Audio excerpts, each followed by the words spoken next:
Greetings, everyone. Welcome to the 29th Arizona International Film Festival 2021. We're coming to you on Zoom with a very special panel presentation webinar on the focus is going to be on cinematography.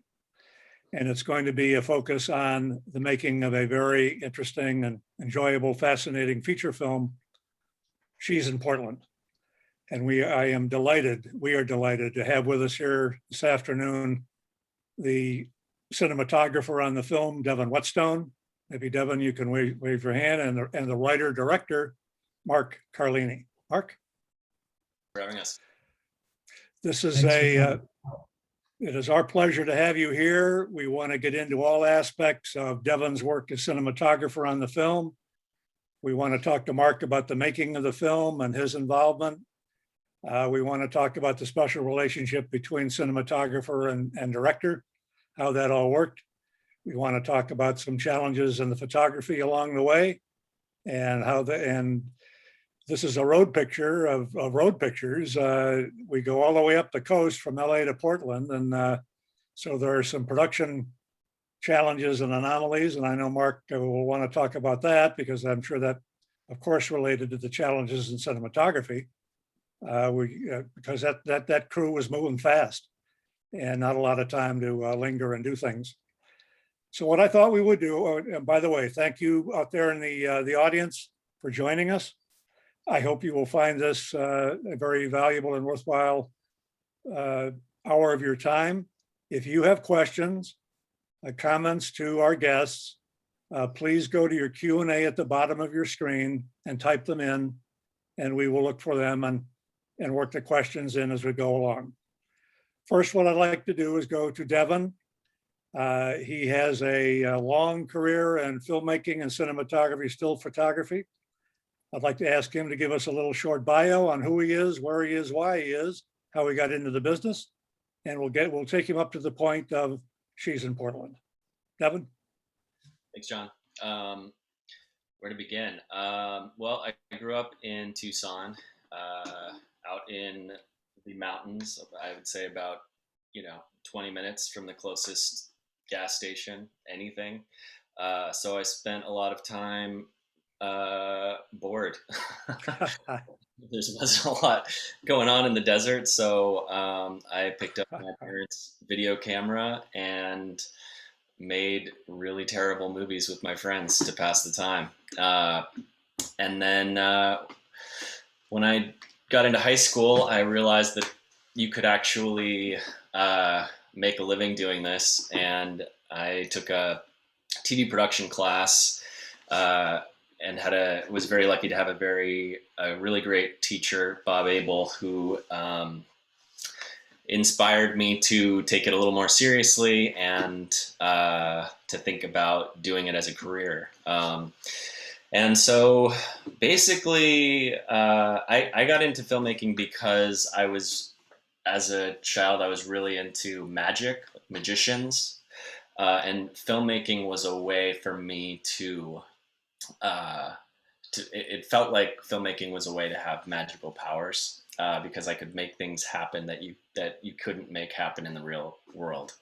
So I got really into visual effects, and I immersed myself in filmmaking, and every job I think I've ever had has been somewhat related to the film industry. My first job was at the movie theater, and then I worked at Blockbuster for a while, and then I got into news, doing the nightly graphics that would pop up next to the reporter's head.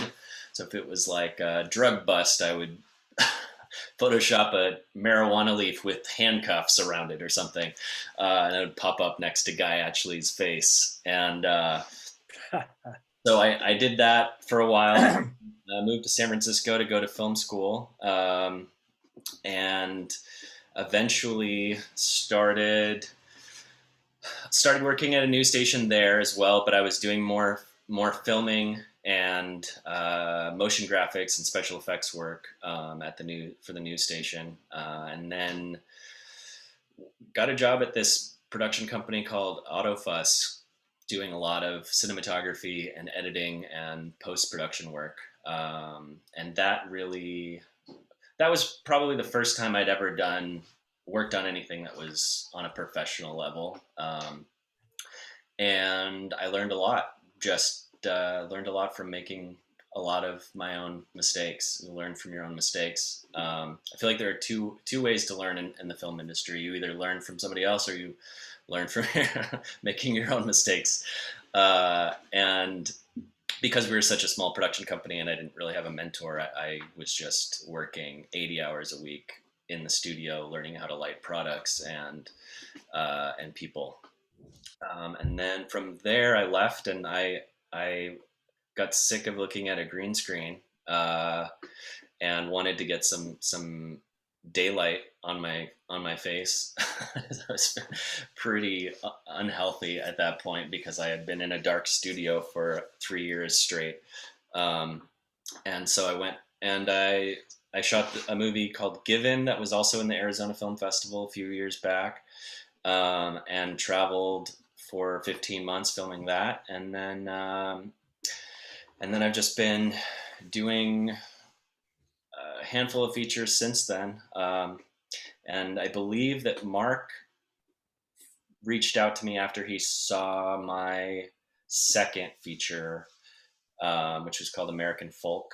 And then this was the last feature that I had the opportunity to work on. She's in Portland, and now I spend my time shooting mostly commercials and music videos and documentaries, and looking for a new feature project to work on, or TV. Excellent. Very good. Very fascinating. A lot of questions there to follow up with you on. But let's turn things over to Marc. Marc, give us your background. Yeah, sure. I'll try to keep it as brief as possible. It's interesting. I kind of came up, for people that have seen the movie, a little bit more on the opposite side of the creative filmmaking side of things. I got a business degree from undergrad. I played a sport in college, but at a very young age, I was very fascinated by the film industry, and I've always had an interest in trying to explore that sort of creative side of my brain. And it wasn't until college, over the summers, that I started taking film classes. I actually came out to Los Angeles between my sophomore and junior year and my junior and senior year. And I took a couple workshops, and I got the bug.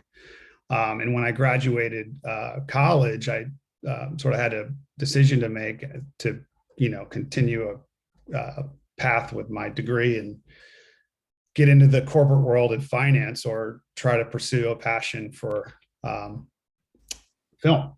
And so I decided to apply to film school for my master's, and work oddball jobs and live at home for over a year of my life with my parents after college. And I was bartending and working as a physician's assistant while writing screenplays and making little short films. And I applied to film school, and I got into Florida State University, where I went to school for 2 years. And it was a pretty rigorous program. It was 6 semesters over the course of 2 years. You didn't have any time off, and it was 24 students per class, and it was 2 classes, and you got really close with the 48 people, and they really taught you the union designed way of making movies and production. I mean, you worked on every different job, and about 9 of the 13 weeks of each semester you were in production, either shooting or editing. And so it was real hands-on experience of the trade, the craft of making movies. And so when I finished school there, I had a thesis film that they had a mentoring program at the school, and I got set up with a particular mentor out here that worked in the music video world and commercial world, and he got his hands on my thesis film, and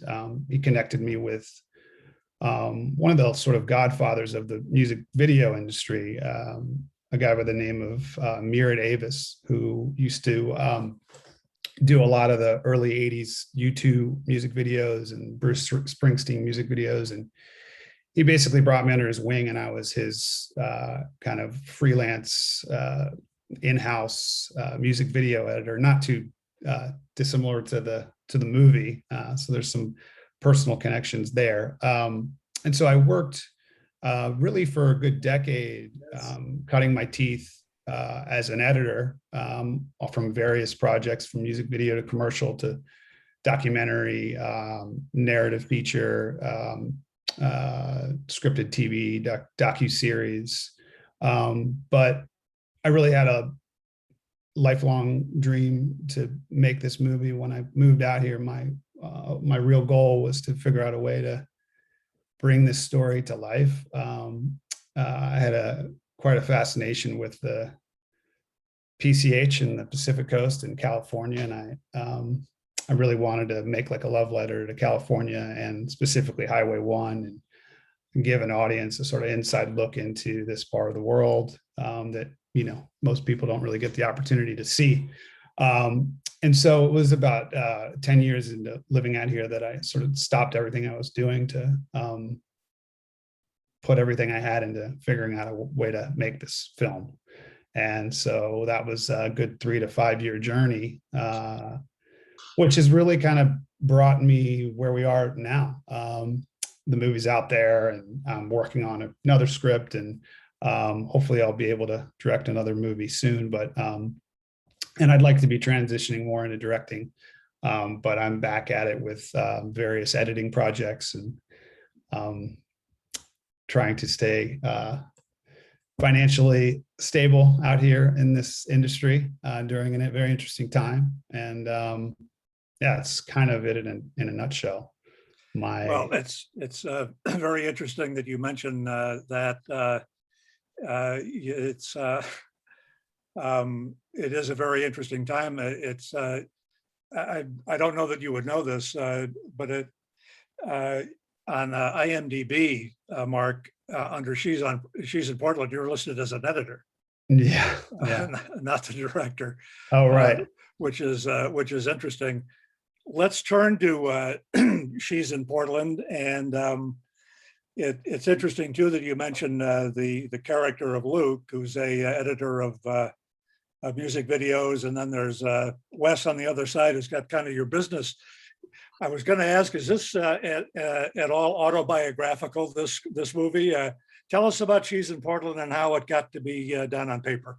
Sure. I mean, it was kind of, it's memoirish, you know. I think I did pull from a lot of personal experiences. You know, I'd say Luke is a little bit of a amalgamation of a handful of friends and myself, and like our experiences living in Los Angeles over a decade of time, and just navigating the world both personally and professionally, you know. And you know, I spent a lot of time out here, you know, working through the challenges of trying to make it in this business. And a lot of times I'd call all my close friends that I went to college with or high school with that had a completely different path that they took, and they were back on the East Coast, and I'd kind of vent to them my struggles, my frustrations, my problems, and then I'd start to hear some of theirs. And you know, their problems seemed a lot more magnified than mine. And it sort of created this idea that, like, the irony was that the grass wasn't necessarily greener. You know, I think it was easy to see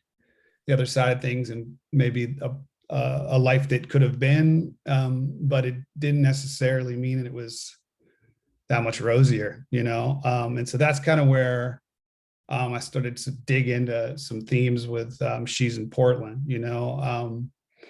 So, you know, I wouldn't call it autobiographical, but I definitely, you write what you know, you know, or at least I did in this case. And I felt like I really wanted to, you know, I had a pretty strong visual idea of like what I wanted to do. And I knew I had a sort of a love for the buddy films, and I had made a lot of little short buddy films in film school and prior, and I want to like live in the, I think it just living, 5 to 10 years in Los Angeles and hearing some stories of friends here and hearing stories of my friends from home. It was sort of I pulled from all those different discussions and different experiences people had had and that I had had, and just tried to create something that was authentic and relatable. How did Devin get involved? How did you approach him as cinematographer for your project when you were starting to pull the team together?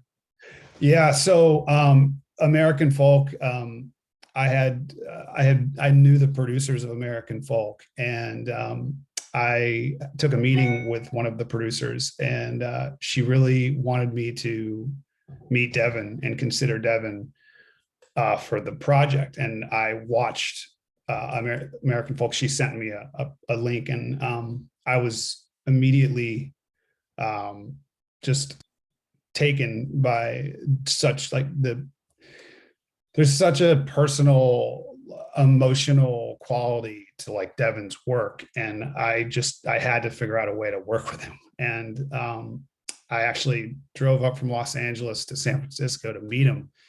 And we had like a 2-hour coffee session. And I was I got such a great, I had such a great vibe from him. He has such a calming, sort of serene essence, and I knew that we would like that. We would have a good sort of yin and yang collaboration, and my instincts were spot on, because it was such an amazing experience working with him. And let's turn it over to Devin. Devin, how do you remember that meeting? And and when Marc was pitching the project, what did you see? What was in that project that interested you, and how did you see it visually? So when he first came to me, I honestly I wasn't that interested in the project. That's right. I finished 2 road trip movies. The truth comes out now. Like, do I really need a 3rd road trip movie on my resume? But the way that he pitched it, and as I got it more attached to the script, and also it posed quite a few challenges that my other features hadn't. One being that my previous road trip film, the cast consisted of musicians, not actors. So I was really looking forward to working with real professional actors. And my first film, Given, was more of a documentary. So I hadn't really done a scripted feature with actors, and so that was a big challenge that I felt like I wanted to get under my belt. And I love Highway 1 and the coast, and it posed the opportunity for some amazing visuals and beautiful landscapes, and an opportunity to make a movie and spend a lot of that time outdoors, because I'm an outdoorsy person, and I just love the opportunity to be outside, which in a lot of my commercial work, I don't get that opportunity. So I think the yin and yang personality thing is accurate. I never really thought of it like that, but now that Marc's describing it that way, I definitely see that. Can you guys give us a brief summary of the production schedule? You've got the script now, you've got the team together, shooting days, production days, time on the road. You go all the way up the coast. This is an absolute monster of a challenge logistically.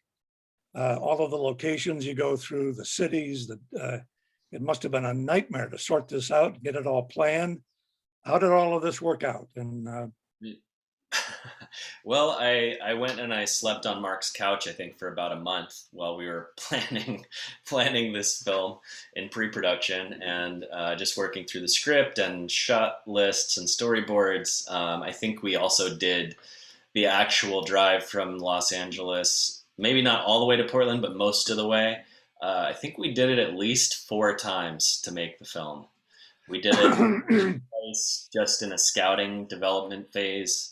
Mark, I mean, that was just me. I did it 4 times. I don't know how many times Mark did it. Probably 6 or 7 or 10. I don't know. It's about right. 6 or 7. It's that. Yeah. And let me ask Mark on this. I'm only kind of the locations you go to. You're LA. You're in Santa Barbara. The scene in Santa Barbara is just unbelievable. Big Sur, Monterey. These just were not randomly selected, Mark. These had meaning as locations in the film. Yes. I'd say that was the biggest challenge that we faced is, when I wrote the script, I actually took the road trip, and I knew that like the story was going to take place on Highway 1 to Portland.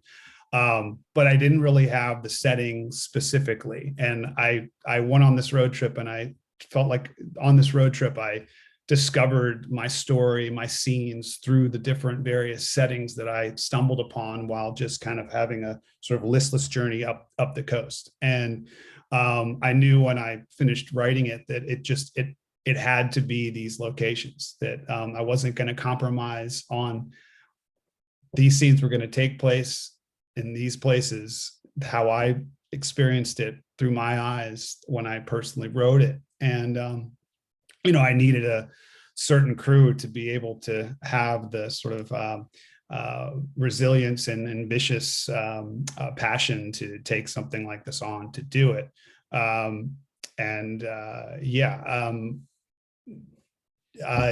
mean, scenes like the college town. I stumbled upon this place. I had been told about this particular college town of Isla Vista, but to sort of be a fly on the wall during some of my early pre-scouting experiences, to see this world, this sort of young, free, innocent, beach, joyous, youthful town, it gave me a certain sense of wistfulness. It was innocence, but there was like a melancholy to it, to make you realize that, like, this is sort of end of youth in a way for someone my age at that time, mid 30s at that time, looking at these kids. It was, it was beautiful. And yet there was like almost a depressing quality to it, but it was the stumbling, I guess, to kind of get more to the point, stumbling upon all these different locations up the way. It really informed my story. And, I found some just epic sort of landscapes and places that kind of gave you a sense of the grandeur of California. And I knew to come back to Devin, I knew I needed a certain cinematographer that could capture this and have it. Then seeing his work at the time, I knew that I had found, my ace in the hole to capture, this movie with such a certain quality, that, there's such a distinct look to this movie, and that has everything to do with Devin Whetstone. I think, not to kind of get off on a tangent, but back to the locations, I knew when I went through this that I had to have a really specific plan, specifically with my shot designs, because we were going from station to station with our limited crew, and we weren't going to have the ability to turn around. So I had to be very, very prepared to know what I needed at every stop.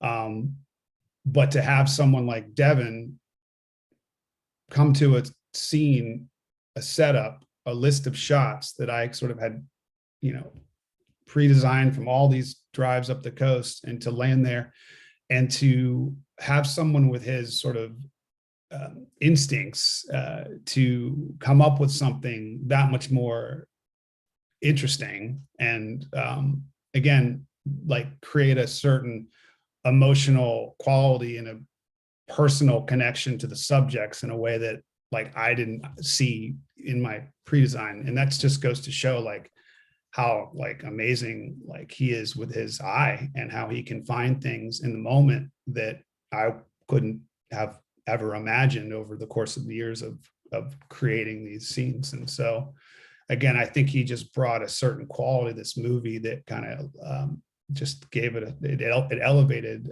the feeling that you get watching the movie. So this is you just nailed excuse me, you just hit the nail right on the head here. This is the meat of the focus on cinematography. Devin, can you pick up on what Marc just said and think of a scene or two where you took that, what he just said, and transformed a scene? I mean, there's some just amazing traveling shots up the coast, the grandeur, and yet the challenge of shooting in a certain way that had the look that the script required.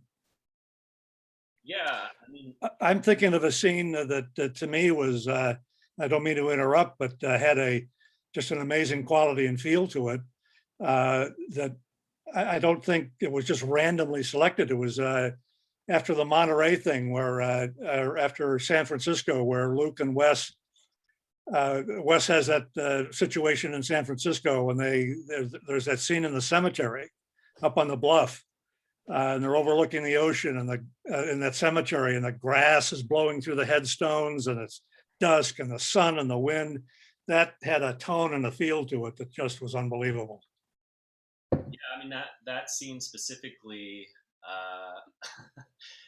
the wind brought something to that scene, I think, that none of us were anticipating. When we scouted it, it wasn't like that, and we showed up and we just had to roll with the punches, because we shot probably 80 to 90% of the film on Steadicam. And for anyone that doesn't know, a Steadicam is it's a camera system, stabilizing system that works on a gimbal, and it's all physics and gravity and balance based. So when you introduce something like wind, it blows the camera sideways, and it makes it incredibly difficult to get shots and keep your horizon level so that it doesn't feel like you're on a boat. With the wind blowing and the horizon starting to go back and forth, can make the audience nauseous.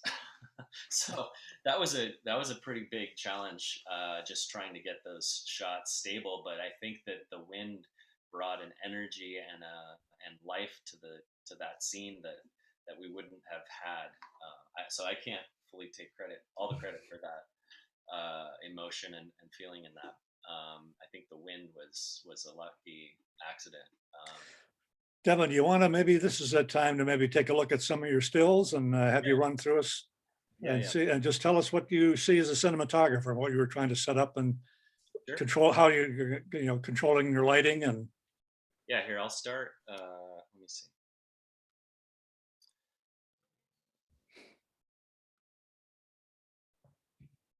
All right, how do I make this full screen? There we go. So this is the scene that we're talking about here. this is amazing. This is amazing. And there's some of the close-ups. But it just has this feeling to it that I don't know.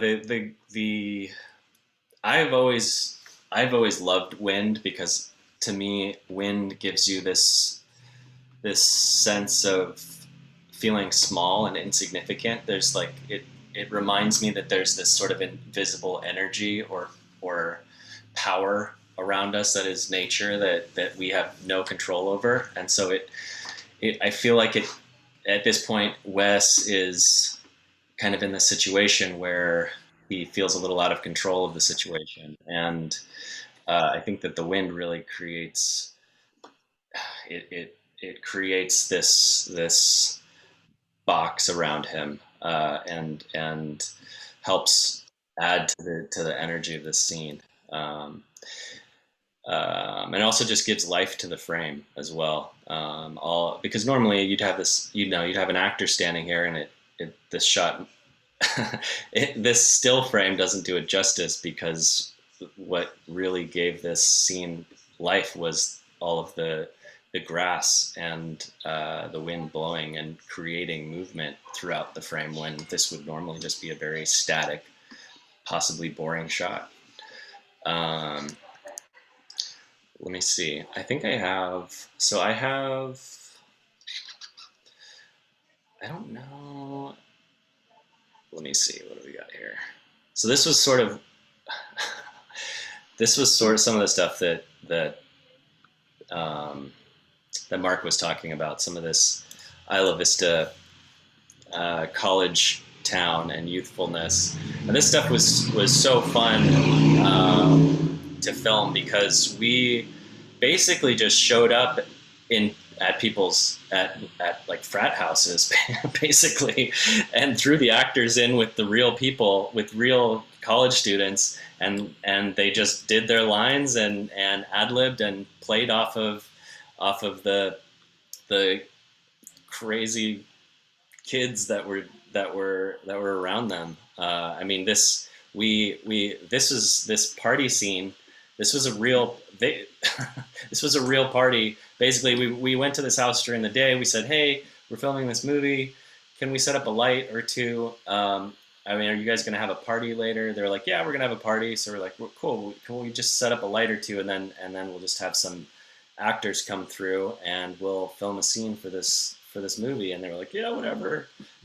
So that's basically what we did, and the actors did an incredible job considering these were not even extras. They were just drunk college kids at the time, and the actors are just, we do take after take where they just walk into the party and everybody's cheering and having like it almost felt documentary. It was the closest thing I've shot, I think, that to documentary that was scripted. I mean, I think the actors had a great time filming this scene. These are some of my favorite shots of Tommy. I think he also had a great time. There was one of the takes we left and then went to come back in, and one of the college kids was like, "Whoa, bro," to Tommy, the main actor. He's like, "You can't come in. They're filming a movie in there." And he's like, yeah, I know. I'm the actor in the movie." I had to like explain the situation. The guy was playing bodyguard because I guess he didn't look cool enough to get into the party. But let me see. I mean, I think that graveyard scene turned out really well. One of my other favorite scenes is the scene on the beach. Mhm. Let me see if I can hang on. I think I have to stop sharing and then reshare my other set of photos. Okay, so these are some behind the scenes photos. Um, I don't know. Are there any photos of that day? I don't know if they even have. So it's in here. I think we passed one in there. I'll help you, Devin. I sent them to you. They should be in the Dropbox. Anyway, it doesn't really matter. I'll just Well, I think it definitely there. That was yeah. As uh, again, I just I'll have let you old talk about it, Devin. But you're talking about the scene with the mist, right? Yeah, yeah. I mean, it looked a lot like this. We spent a lot of time just standing in the ocean, just shoes, pants, everything.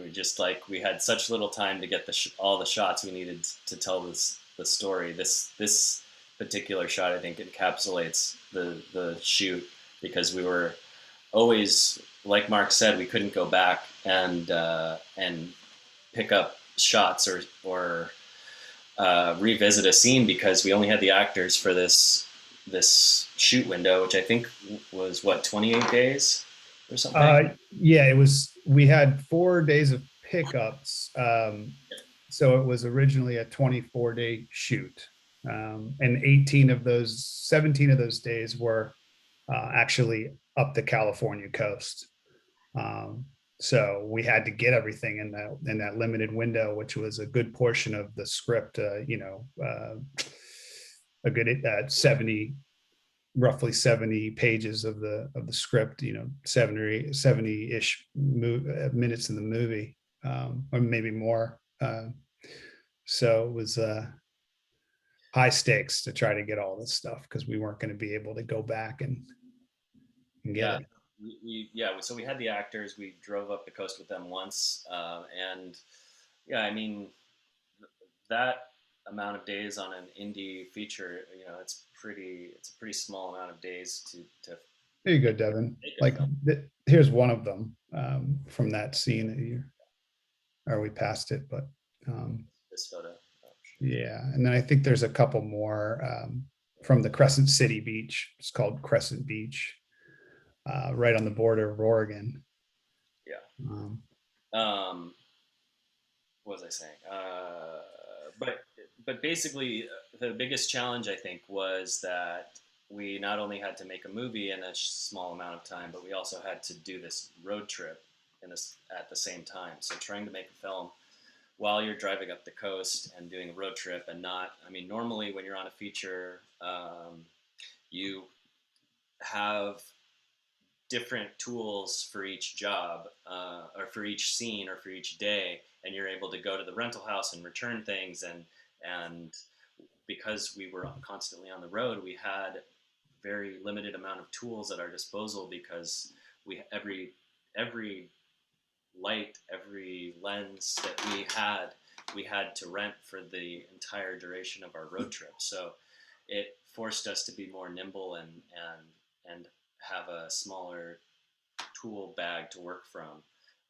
But sometimes those limitations actually end up helping you in the end. I mean, if we'd had more equipment or a bigger crew, I don't think we would have been able to capture everything that we did. Mm-hmm. Devin, there's a scene in I think it's in Monterey. It's after the Big Sur escapade with the young gals at IV, and these are the two more mature ladies, and they're at the end of the scene. They're in having dinner, and Wes says, or one of the gals says, "Let's take a walk and get some air," and they start walking down the street, and they're walking by this row of stores, and it's like the main source of light, the key light, is coming from the store windows. Yep. And on the other side of the street, it's all dark. I mean, I was thinking watching that, there's got to be a little challenge, or he had to be throwing some light in there a little bit to light up that dark side of the street. Well, we kind of planned it that way. We went around and asked all of the shop owners to leave their lights on, and we chose a street that had a lot of art galleries on it. So they had quite a few little spotlights already set up. I don't even think we lit anything in that scene. We just used this natural light from the store windows because they already had these spotlights that were bouncing off of the walls in there and created this really beautiful soft light from the storefronts. And so we just kind of found the sweet spot on that block and had them walk that stretch again and again. And then I think the only light that we used was we had a PA or somebody driving a car up and down the street with their headlights on high, with their high beams on. Yes. Get sort of a backlight and a little bit of light to the shot. I think that was the light we had. Do you remember, Mark? I don't think we had. I think we set up one light in a little dark. There was like there was a little section during the walk where I think Oscar was able to fit a light in between some of the sort of dark shadowed areas between the stores. I think, if I'm remembering correctly, there was one or two that he was able to squeeze, but I could be wrong. But I do remember the car, specifically the car, driving the car by to create a little extra backlight, and then there's a little bit of a lens flare and some of that walking with Tommy and Joelle. Now, maybe you want to go back. I think these are the beach scenes at Big Sur that I think Mark was talking about. You want to go back? I was kind of interrupting when you were going over these. Do you want to go back over those and talk a little bit about them? Well, I think there's the Crescent City Beach. I think Devin was heading in that direction. But you know, it's hard to find some of the pictures there, but there's a particular shot that is a wide shot during the climax of the movie, when the guys are having their sort of argument on the beach, and there's this wide shot of all the mist, and the sort of gray mist, and the long sort of beach We had strand. And we had scouted this location, and then when yeah, we showed up to film the scene, everyone was out on the beach. We'd unloaded everything, and then I looked about like half a mile down the beach. There was this amazing mist that was blowing across the beach, and I looked to Mark. I was like, "We have to go down there." I'm sorry, Mark. That yeah, mist is so beautiful. It's just going to add so much life and drama to the scene. So we packed everything up and we drove half a mile up and unloaded, and it's my favorite scene in the movie, I think, now. yeah.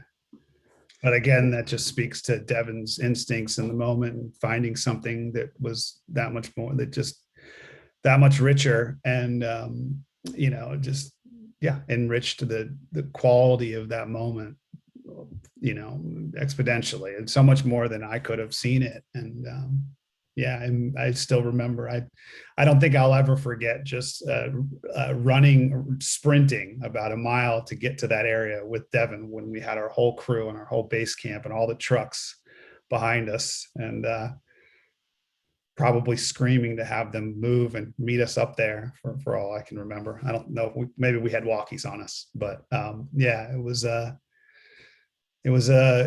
you know, plan B, or a quick change of plans, in the spur of the moment, and Yeah. thankfully we did that. So Devin, you raised a very interesting issue, and that is, you know, what you got in that camera pouch. I mean, you're traveling 1,000 miles up the coast, and if you're out of batteries, if you need a microphone, if a camera breaks, I mean, how did you? I mean, did you have backups, and how did that's why it's really a long supply line there. Yeah, I mean, there are camera rental houses in San Francisco and a couple places along the way, so I wasn't that worried. We didn't have, I mean, we just didn't have the budget for 2 full camera packages, so we just crossed our fingers, I guess. Uh, but we actually did have some issues. We filmed the movie with these older anamorphic Russian lenses. There are very few of them in the U.S. at least. And while we were filming the movie, one of them started to.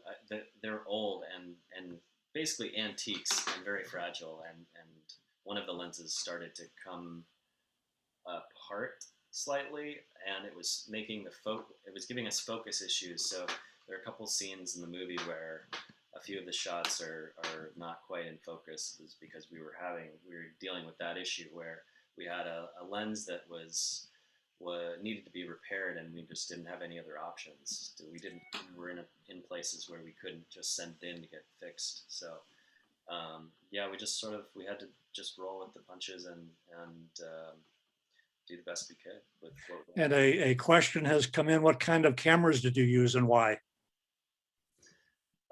We shot this with the Arri Alexa Mini.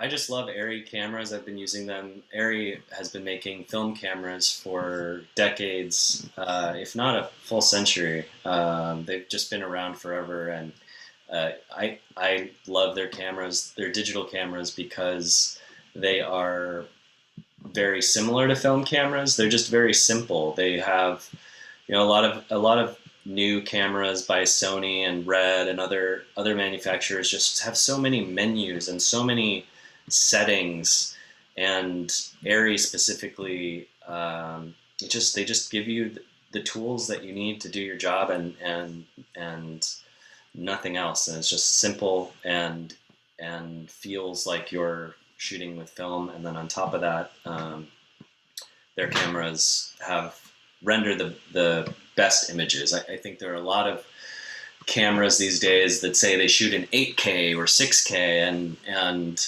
really it's sort of a myth, I think, that a lot of TV manufacturers and electronics manufacturers are trying to sell the general public that resolution is what makes an image look good. And I think most cinematographers know that that is not true at all, because if you photograph a person's face in 8K, you're going to see every single nose hair, every single black head and pore on an actor's face. It's a really unappealing image that it creates. And I like the Alexa Mini shoots 3.2K. I think we shot this film even at 2.8K, because I wanted to use these older lenses as well, because I feel like it has more of a nostalgic sort of it has more character. Like when you use these super high resolution cameras, they a lot of times lack character, and it's all about seeing every single hair and pore, and that's not really important to the story. And a lot of times it's distracting to the story. And so I love the Alexa sensor because it has a slightly softer image quality to it and allows the cinematographer to bring out only what really matters to the story. So yeah, long story short, Alexa Mini is the camera we use for this. We did some of our aerial shots with a red camera because those were more landscape shots, and I wanted to capture more of the resolution of the landscape. That was okay, but I just didn't want to bring out every imperfection of the actors, and I think that they probably will thank me for that too. Did I notice correctly in the credits that in each of these locations up the coast, you had, it looked like different camera crews, a different set of personnel? Did you have to bring in different people in different locations as you went up the coast? Yeah, I mean, we did the trip so many times. We did one with principal photography with the main actors, and we had a couple scenes along the way that required two cameras. So we did actually have, like, the scene in Carmel, the dinner scene, we had two scenes for that. So all of the scenes that had, more than just 2 to 4 actors, and we had a lot of dialogue to get through.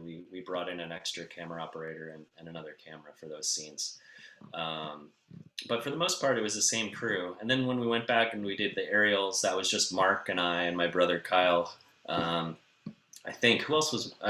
There were maybe 1 or 2 other people with us, but it was very small crew. Even during the principal photography days, we had our lighting team consisted of 2 people, 3 maybe, and then camera team we had 2 camera assistants, and that was it. I mean, we obviously had hair and makeup. We had 1 person doing hair and makeup. We had 1 person doing sound. We had, how many do we even have? We had 1 to 2 people doing art, production design, and we had a bunch of producers. Could you talk a little bit about the back end workflow on this? You've got, as you say, multiple locations. You have brilliant outdoor photography. You have low-key interiors. How did you, in post-production and in dailies, control the color and make sure that you got the look all the way through the system that you wanted? I mean, it was a pretty small budget, so we didn't have the luxury of DIT there to do on-set grading. So we just kind of we monitored the shots in camera and did a lot of work in post. I think we spent almost a month coloring the film in the end. So we didn't have the time to do it on set when we were there. So we luckily had a great colorist that really helped us make everything consistent and dial in the look of the film after the film was edited. Right.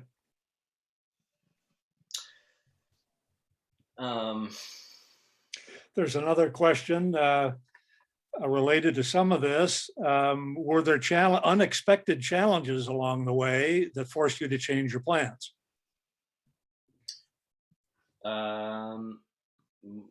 This actually, we did have unexpected challenges, but this film had a lot less unexpected challenges than my last road trip film. The last road trip film I did, the picture car was this old 1970s Chevy Prospector, like camper van, and that van broke down about every 3 or 4 days, and it really affected our production to the point where we had to let go half of the crew just so we could afford to finish making the film. So compared to that, this was pretty smooth sailing, but we definitely had challenges. I mean, from my perspective, the cinematography perspective, the biggest challenges were lack of resources in terms of crew and lighting, and the mechanical issues that we had with the lenses. But other than that, those were the only challenges from my perspective. That and not enough time to film each scene, really. And then drive to the next location and sleep. The biggest challenge was trying to find time to sleep, probably. Yeah, we actually got very lucky with from a logistical standpoint with all the different locations, and we actually didn't.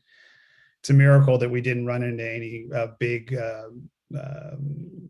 issues, big hurdles. We were able to achieve getting to all these locations and actually completing these scenes. It was when we did some pickups where we were sort of featuring the Bronco about 2 months after principal photography. We had 4 days of pickups, and one of those specific days was going to require us to continue our drive again up from Los Angeles all the way up to Portland, actually. And we were going to be doing much more of almost car commercial related filming, just featuring the Bronco.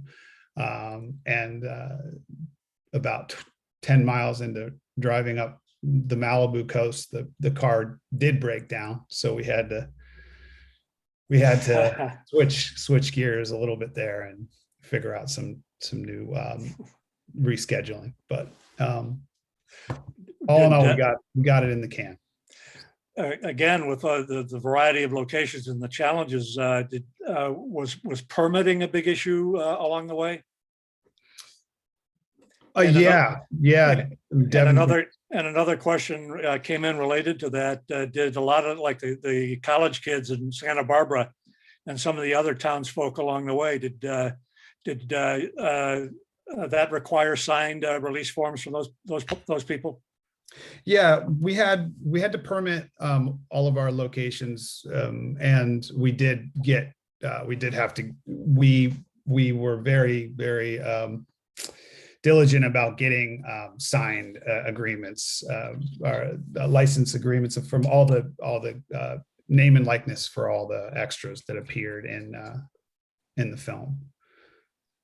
So we had our runners, like Devin and I would set up a shot and capture, this sort of the idea that I had was a sort of a blend of documentary cinema verite with this sort of narrative story that was going on, and it was trying to put the actors into this world. But oftentimes it was Devin and I actually just shooting lifestyle.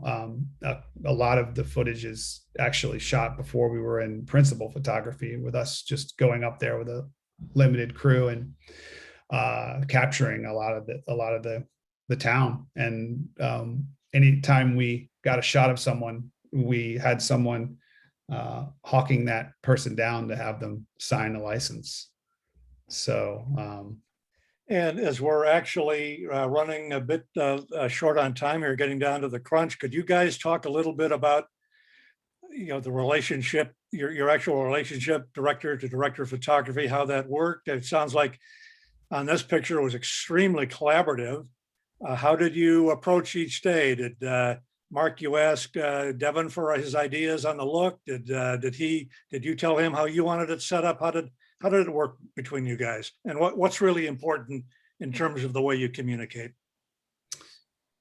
Should I start, Devin, I guess, or do you want to, why don't you run with that, Devin? I'll fill in. Or either way. Yeah, well, I mean, I think the biggest thing is that the biggest thing I think is just pre-production, having both people having the same idea going into a scene, and I mean, obviously, well, it's two things. One, going into a scene knowing what's the most important, and also having openness to adapt to challenges or changes that are necessary in the moment. Thing that I love about filmmaking so much is that it's all about problem solving. So you just have to be able to adapt. I think for me, not necessarily with Mark, but with directors, the biggest thing that we end up clashing on are it's just the way that we see the scene. So Mark and I, for example, might talk through an entire scene, and we have all the shots, on paper, but then when we get there, the sun might not be in the right place for the best lighting, and Mark may have driven up the coast 3 times and was going to shoot this way, and then I get there and the light looks the best this direction, and suddenly Mark has a picture in his head that has been in his head for months, if not years, and I have to try to convince him that on film it's going to look that much better if we look this direction. So I think you just have to be able to communicate with one another, the importance of, and sometimes the prettiest lighting isn't you shouldn't shoot something a certain way necessarily just because the lighting is prettier. If there's something important to the story in the background of the shot when you're looking this way, then the cinematography should take that sacrifice to serve the story, because ultimately the story, I think, is the most important part of filmmaking. If you're not serving the story, the cinematography isn't serving the story, then I'm not doing my job. So I don't know if that answered your question. It certainly did, and I'd be interested in Mark's thoughts on that subject. Yeah, I mean, I think the one thing that really stood out to what Devin was saying was, a big part of collaborating is adapting to situations, considering options, and being open-minded to different ideas. And that's the one thing that just as we continued to work together, I felt like such a comfort in thinking about seeing a scene a different way through Devin's perspective, and looking back on it, and I think I've touched on this quite a bit at this point. It changed the whole feeling of a lot of scenes, and ultimately a lot of the choices that Devin might have in a moment were a lot better. And I think, I think we didn't really run into a lot of big challenges or conflict in terms of my idea against his. I think it was there was probably stages within that, which was sort of getting us to the same page on an idea for a scene. And again, it was trusting each other. A big part of the director of photography relationship it comes from the foundation of, we did have a month to work together and plan. And I think our sort of trust in one another came through that. And so when we were out in the field, we didn't run into a lot of, actually, I found it to be like, I tell him this all the time, like it was the most rewarding part of this whole process, was just working with him and quite honestly learning a lot from him. It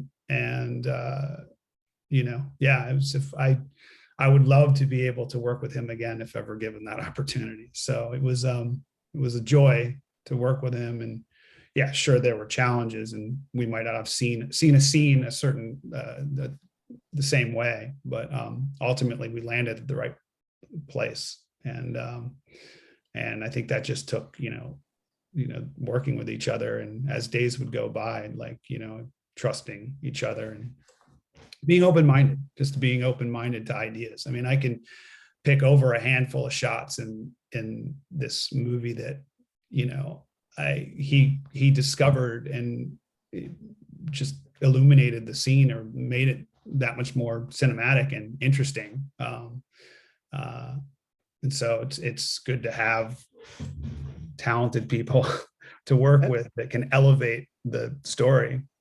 So I don't know if I answered it either, but it's your both of you. Your very accurate words of wisdom on that. It's very, very helpful thinking. The look of this film, given and again, we haven't quite nailed it, but it's one of the central images, of course, and it's almost, it is a complete third major character in this movie is the highway, and that road, those visuals up the coast have to look a certain way because it's so important to the story. Mhm. It's just critical. And another question came in quickly, Devin. I guess either an old school guy, it could have been for me because I used to work for Kodak, and that is, have you shot any film? Stills or Motion picture, either, I guess. I have shot film. It's been a long time. I mean, I love the look of film, and I would do it for the right project, but digital is getting so good now that film is just it adds a lot of there's a lot of extra risk when you're shooting film, and a lot of extra cost associated with it. So I think it's kind of getting to the point where it's just not necessary, especially with color grading getting so good and having so much latitude with the digital sensors.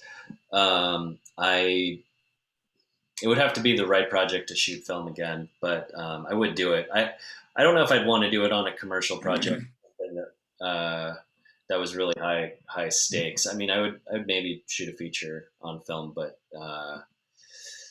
it's just scary. I mean, because if a shot's out of focus, you don't find out it's out of focus until 2 days later, when you have to either go rebuild the set or go back to that location at some point to pick up that shot. It's if it was underexposed, or there was a filter in that you forgot to compensate for and the exposure was off. There's so many. You can't just look at the monitor and know everything is okay like you can with digital. You don't find out about the mistakes until it's too late, and then those mistakes end up costing you a lot of money. So now, Devin, don't be too down on film. I'm still getting a pension from Kodak, so some guys. if I had a sponsor like Kodak. All right, guys, we are past our magic hour. We're going to have to wrap it up, but I would like to ask each of you, and before that, I want to thank you so much for a wonderful hour's journey with you up the coast. She's in Portland. You guys out there in the audience, get on this film. It's available through the film festival, the film festival's website, filmfestivalarizona.com. This is a wonderful film. Please check the entire schedule out. Let me ask in conclusion, Devin and Marc, advice to young filmmakers, advice to young cinematographers. What did you learn on this film? What would you say to young cinematographers? What would you say to young directors about keeping it going and moving forward? Well, I mean, I think that the access to digital cinema cameras now is so much easier.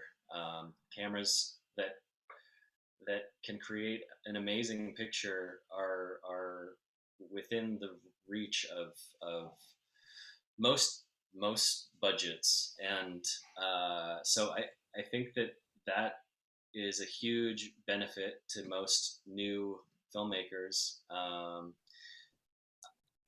What advice? I think that when I was in film school, another cinematographer told me that every person, it takes every person in their craft at least 100 times of failing before you can do anything great. So I've kind of lived up to that, and can attest to that's really true. I think that you just have to get out there and not be afraid to fail and make film after film after film, and you can't expect that that your first project is going to be amazing, but try to get those 100 bad pieces out there as quickly as you can, so you can start making the good stuff. Excellent. Mark, Yeah. why don't you wrap it up for us? Yes, just to follow up with what Devin's saying is, we have young people now have so much more access than I did when I came up to make stuff. I mean, it's just, you can make something on your iPhone, and you can edit on your phone at this point, or soon enough. And I think it's just embracing making mistakes and learning. I mean, that's how you learn, is by doing. And I think the filmmaking is set up now that, it's such a hands-on thing that you can go out and shoot and make mistakes and learn how to do it better the next time, and just keep making stuff. And I think the last thing I'll say is, I think lesson I learned from making this movie was it's such a painstaking process making a movie that it's got to be a story that burns inside you to want to tell, to go through the process. Find something that really connects with you enough to gives you, some burn inside to make it. And I think it's important to dive into projects that you're passionate about, that you care about, because it's a lot of work to bring it to life. So The filmmaking process will beat you down over and over again, so you have to be really passionate about it to see it through to the end, I think. Yeah. I have one last piece of advice. It's just don't get caught up on what camera you're shooting on. I think just remember that the most important thing is the story, and you can, like Mark said, you can make a film on an iPhone and still win an Academy Award. They don't care what camera you shoot with. So as long as the cinematography lends to the story, and you have a really powerful story that is unique and needs to be told, then go tell it. Yeah. And okay, and so this is a film, She's in Portland, that has exactly what Devin just said: a great story and great cinematography. Thank you so much, guys. And thank you out there in the audience for tuning in. Thanks again. So long now. Thanks. Hi, Mom.